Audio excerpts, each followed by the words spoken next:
Pemirsa, Gubernur Bali Wayan Koster secara langsung melakukan peletakan batu pertama atau nasarin Gedung Majelis Desa Adat di Kabupaten Karangasem.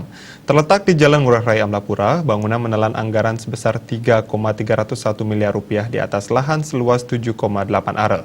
Rencananya bangunan memiliki 2 lantai dengan luas 250 meter persegi.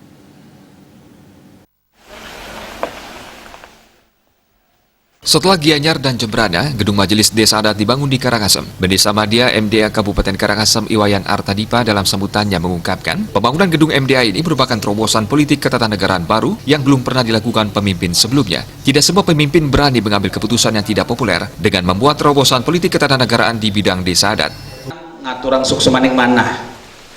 Duaning Bapak Gubernur satu-satunya yang menorehkan sejarah baru ring sejeroning paiketan desa adat.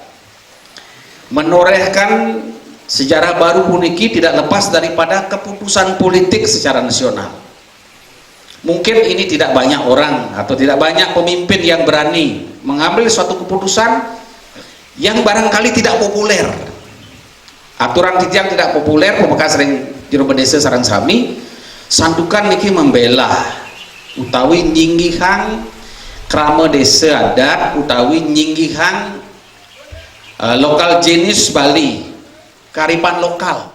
Sementara Gubernur Bali Wayan Koster menuturkan untuk kali pertama di Indonesia, desa adat telah memiliki payung hukum. Sejak lama pihak yang memperjuangkan desa adat bukan saat menjabat jadi gubernur. Gubernur Koster menilai desa adat yang telah diwarisi ratusan tahun merupakan lembaga yang sangat kuat dan kokoh sebagai pilar utama dalam tata kehidupan daerah Bali. Sehingga sekarang kita memiliki landasan hukum yang cukup kuat untuk memperkuat desa adat kita di Provinsi Bali. Dan ini memang niat saya sejak lama. Bukan niat muncul karena mau jadi gubernur, tidak. Niat saya sudah lama. Masih kecil saya memahami betul desa adat yang ada di Bali ini. Karena itu kita harus serius. Karena desa adat merupakan warisan leluhur yang sudah dibuat ribuan tahun yang lalu,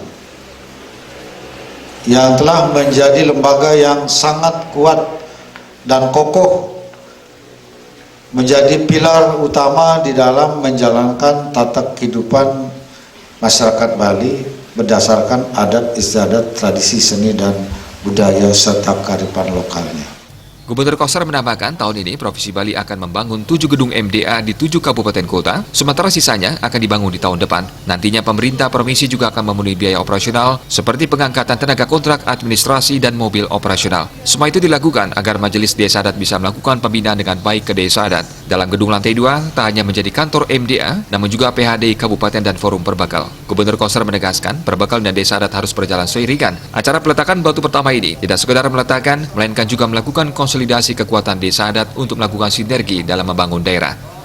Baik untuk membina desa adat kita di seluruh Bali supaya berjalan sesuai dengan perda, bagaimana membuat awi-gawi, bagaimana membuat pararem, bagaimana membangun ekonomi desa, bagaimana menjalankan kehidupan sesuai dengan Satkirti.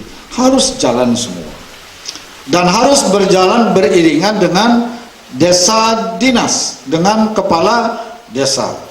Jangan lagi bersih tegang antara kepala desa dengan bendesa adat. Tidak boleh.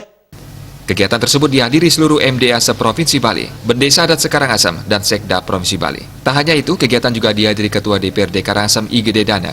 Gede Dana menyampaikan, pihaknya selaku Ketua DPRD mendukung penuh program pemerintah Provinsi Bali dalam memperjuangkan eksistensi desa adat dengan memberi payung hukum. Indrawan, Bali TV.